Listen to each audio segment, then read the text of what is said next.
When you think of the richest cartoon characters, you probably think of Scrooge McDuck, Mr. Burns, maybe Kaiba when he isn't worried about Yu-Gi-Oh!, which is all the time. And of course there's Mr. Krabs. I don't know if Krabs is as rich as the others, but he's definitely up there when it comes to the greediest. And the thing that they have in common is that they're all successful businessmen with successful businesses. But that's the thing about Krabs. I wouldn't dare argue that the Krusty Krab isn't a resounding victory for him, and I'm not questioning how rich he is or if he has money like that. He clearly does. Nah, what I would argue is that Mr. Krabs is a really bad businessman and is completely carried by the Krusty Krab and his two godlike hires of Jim and Spongebob. Dare I say he's a Krabby Patty merchant. And if you don't know who Jim is, he was the fry cook before SpongeBob. Arguably, he's a better fry cook than SpongeBob if that one episode is to be believed. As for why he left, I'll touch on that in a minute. But in this video, I'm going to be looking at the various business ventures and business decisions that Mr. Krabs has made throughout the show. I should note now that I'm not looking at all the things he does with his money. The things that he chooses to splurge on or cheap out on in his personal life or his business in isn't really indicative of how good or bad of a businessman he is. I mean, I guess maybe you could extrapolate some behaviors, but I don't want to. And there's plenty of actual decisions he's made with the Krusty Krab and running businesses in general that could be looked at, so let's dive into it. Oh, but before we truly start, I gotta be a little annoying and ask you all to like and subscribe if you enjoy the video.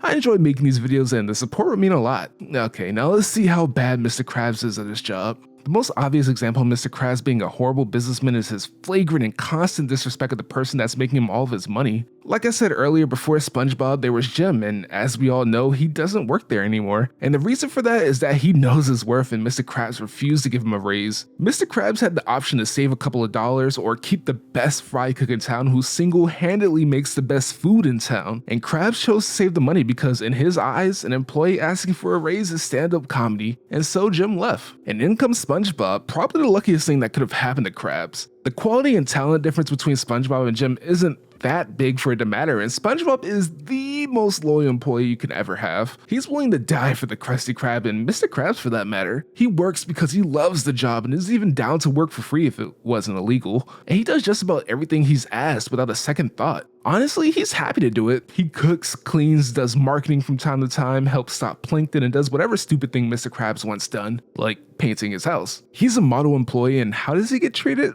Like dog shit most of the time. Squidward obviously hates him, whatever, but Mr. Krabs always seems to think that SpongeBob can be replaced. Sure, there are times where he leans heavily into the idea that SpongeBob makes the Krusty Krab, more on that in a bit, but when it comes down to it, if there's money to be made or saved, SpongeBob is on the chopping block, an expendable asset to him, if you will, which is so crazy to me. Let's look at some of the things Mr. Krabs has done in that department, shall we? Okay, sold SpongeBob to the Flying Dutchman for pocket change. That's not even just bad business decisions, that's just straight up immoral. He didn't even get a full dollar out of the deal, and honestly, it's pretty easy to shortchange Mr. Krabs if you think about it. Then he sold SpongeBob again, much later, for a lot of money this time to his credit, to someone who would probably be a competitor to him, and if the whole Coliseum restaurant thing stuck around, the Krusty Krab was probably cooked. There's also a time where he lost SpongeBob's employment contract in a card game to Plankton, which is funny to think about. I guess at the core they're still friends, and it's funny that Krabs rather gamble SpongeBob than lose any of his money. Here's another time where losing SpongeBob almost forced the Krusty Krab to close down for good. He didn't seem to find a replacement and it was almost all over for him. You'd think he would have especially learned from this, seeing as this is one of the closest he's been to losing his establishment, but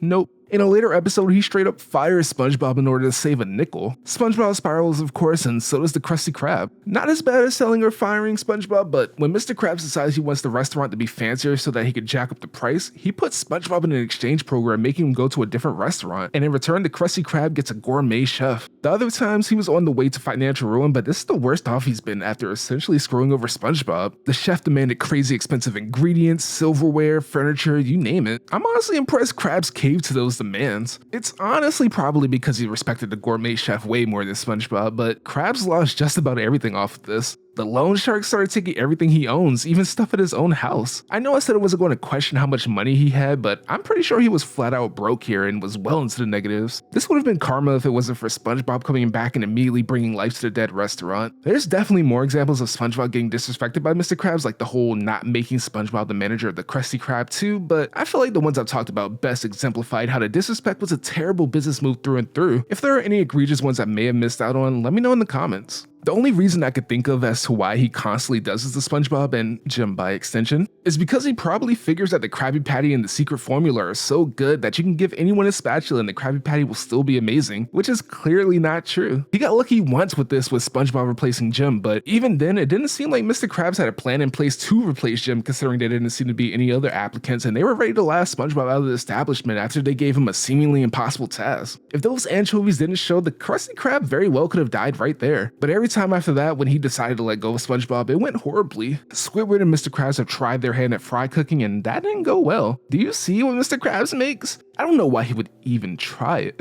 When he hired those teens with SpongeBob and Squidward went on strike, Krabs claimed they were ruining his business. And of course, that fancy guy wouldn't even cook for him in the first place. The craziest part to me with the disrespect of SpongeBob is that he knows the secret formula and the secret handshake for that matter. What's to say SpongeBob doesn't reach his tipping point and spills the beans on what makes the Krabby Patty so addictive? I know SpongeBob is super loyal even when being spit on, but it's not like he's never lashed out in a destructive manner. He was a big reason why Mr. Krabs almost got iced by Neptune. Maybe there's an NDA in place or it's stipulated in SpongeBob's contract. I mean, Krabs would almost certainly kill whoever leaked the formula. So we saw how he treats his employees as an owner. What about the actual moves he's made to try and bring more money to the Krusty Krab? And honestly, they're just as bad. Maybe not worse than what he was doing to SpongeBob, but bad nonetheless. With that said, to me there's a difference between Krabs making bad business decisions and being petty. Things like the whole dime incident with Squidward or the Nasty Patty debacle were less bad moves and more of Krabs being an ass. And I'm a little iffy on the cuddly Krab. That was less him being a bad businessman and more of him being a doting father who can't say no to his daughter. And even though Pearl was purposely making bad decisions so that she can get fired, it didn't seem like the cuddly Krab was doing that bad. Maybe she was onto something. Okay, so we already looked at the attempt to make the Krusty Krab a fancy restaurant. That went terribly. Mostly because he somehow didn't realize that if you want a fancy restaurant, you have to have a fancy restaurant, which is never not expensive as hell. And that doesn't include when they made the place fancy to impress Williamson. That was more of a favor to Squidward than an actual attempt to make more money, which makes me think of something I always wondered about. What dirt does Squidward have on Mr. Krabs that makes him so unfireable? He constantly voices his displeasure at working there, and honestly, Mr. Krabs got SpongeBob do Squidward's job as well if he really wanted to. The only real time Squidward got fired was when Mr. Krabs thought he stole that first dime. Does the protesting count? Kinda, but I'm getting off track. That's a video for another day.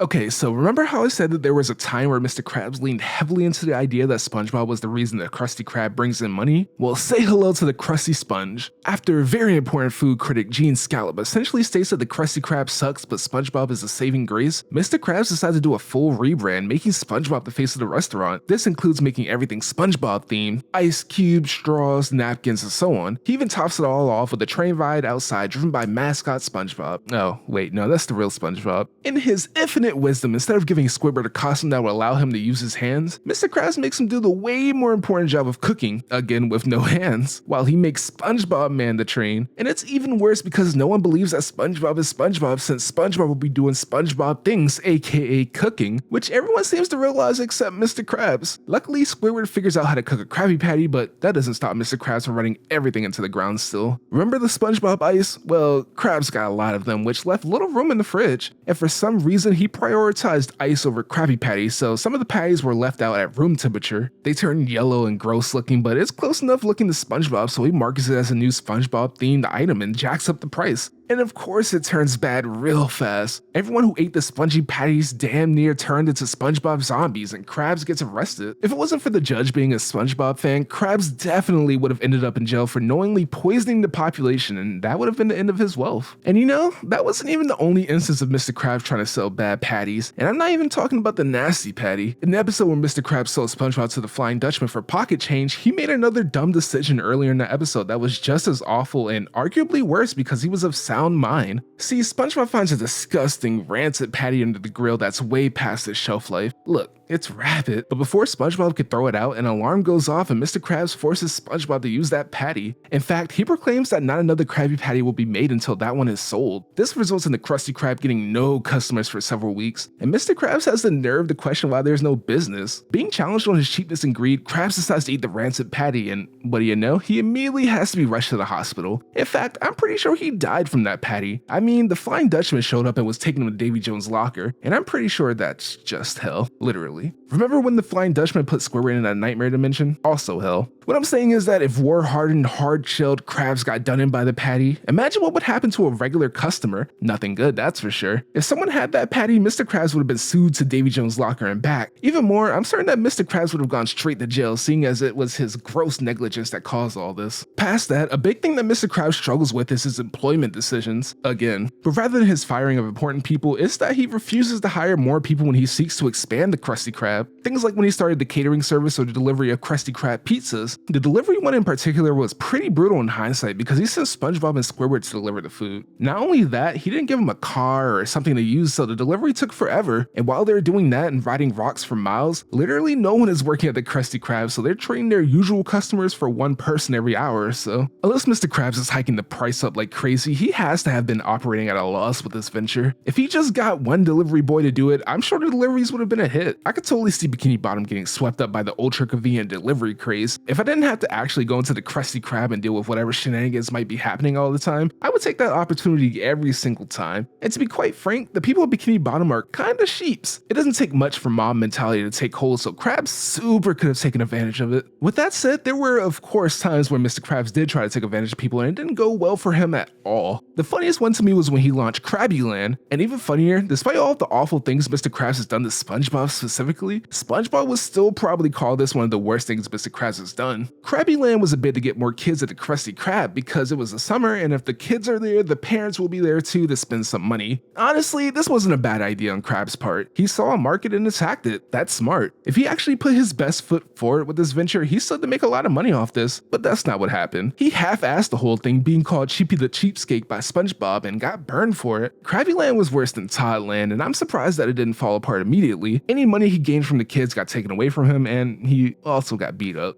It's odd when Mr. Krabs decides to splurge one because there was a venture he clearly invested a lot in, and it's the one that annoys me the most. Maybe it isn't the worst one of his decisions I talked about. In fact, I know it isn't the worst, but it's the one that always sticks in my head as a particularly bad move and is honestly the reason why I made the video in the first place. I'm talking about the good old Crusty Towers, Krabs' attempt to burst onto the hotel scene. While he was on vacation, he was shocked by how much he had to pay at his hotel and decided that he should make a hotel of his own. So Krabs decides to build a hotel right under the Krusty Krab, and I will give him credit. He must have dumped a lot of money into this because it's pretty nice all things considered. The rooms are nice, the decor is cool, and it even has a pool. He really believed that this would make him a lot of money and went with it. Here's the thing though, putting a hotel in Bikini Bottom feels like a really dumb move, like really dumb. Think about it. Bikini Bottom isn't a tourist spot by any means. There's nothing in Bikini Bottom other than the Krusty Krab maybe? Maybe Neptune's Palace is close enough? What I'm getting at is that there's no real reason for anyone in Bikini Bottom to need a hotel. Everyone there has a place to live already, and while the hotel is really nice, like I said, the prices are just way too much to warrant it. Also, if I really want to relax, I'm going to Glove World or something, especially over a place that's owned by the cheapest crab in the world where I would have to sleep. I don't care how nice it is, I would always be worried he cheaped out on important things. And in a way, he did cheap out on something: his employees. He put all that work into the hotel just to not hire any more employees. No extra people to clean the rooms, transfer people's luggage, provide room service, nothing. Sure, they didn't have customers, so maybe he could have expanded as the business grew, but it immediately went south, seeing as Squidward already doesn't like the work, so giving him extra work would be the tipping point. Squidward quits and immediately makes Mr. Krabs' life hell, and ultimately, along with Patrick, was the reason why the hotel was destroyed. See, Mr. Krabs was inspired by the motto that the other hotel lived by that said, "We shall never deny a guest, even the most ridiculous request." He took it to heart too and did whatever the customer wanted. Unfortunately, Patrick is dumb as bricks and Squidward has a vendetta, so it was a disaster. But even if Patrick didn't show up and Squidward didn't quit, the people of Bikini Bottom have a collective IQ of like 50. Some of them need to be told no, and I'm sure if the word got out that the hotel was letting you do whatever you want, it would have been a cesspool. And you know, all these things I said aren't even the worst business move Mr. Krabs has made in regard to the hotel. Remember how I said he built the hotel right under the Krusty Krab? Well, it turns out that you can't even order food from the Krusty Krab unless it's through room service, aka you had to book a room if you wanted a Krabby Patty. No two ways around it. It's insanity at its finest. If you don't want to pay for a hotel room, you can't have the #1 food in Bikini Bottom. Let's look at it another way. If you want to have have a delicious, mouth-watering Krabby Patty. You have to pay like $600 for it. Don't get me wrong, there's probably some people that will still pay those prices, but it's not even close to sustainable. And again, just like before, if the hotel didn't get destroyed or become a cesspool, it probably would have been a ghost town. There's no scenario where this hotel succeeds like Mr. Krabs would want it to. It would have been a huge loss on his part, and he should count himself lucky that it got destroyed ASAP. And thank God he didn't follow through on making a hospital. I wouldn't want Spongebob, Squidward, or Mr. Krabs treating any wounds I might have. That sounds disastrous.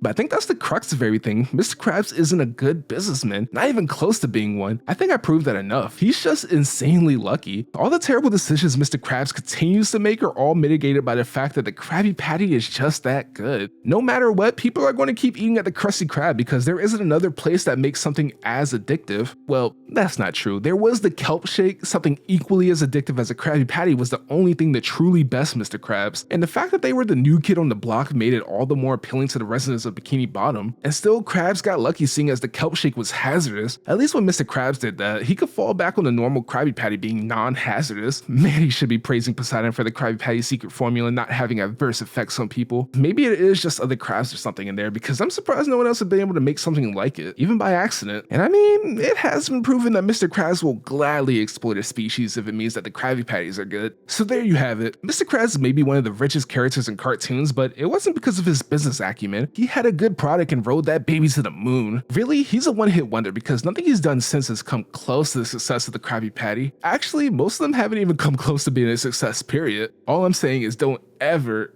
ask Mr. Krabs for business advice. He's just as clueless as you and I and will run your business into the Goo Lagoon. He can still sell me on a Krabby Patty pretty easily though. He doesn't even need to say anything for real. Again, if you enjoyed the video, be sure to do all the YouTube things, liking, subscribing, and all that good stuff. It really does help out a lot. And if you really super support what we do, we have a Patreon where we post videos early and have people vote on what we want to talk about next. And thank you so much to the people that are already subscribed to us on Patreon. Alright, before you go counting your money to pass the time, have a good day.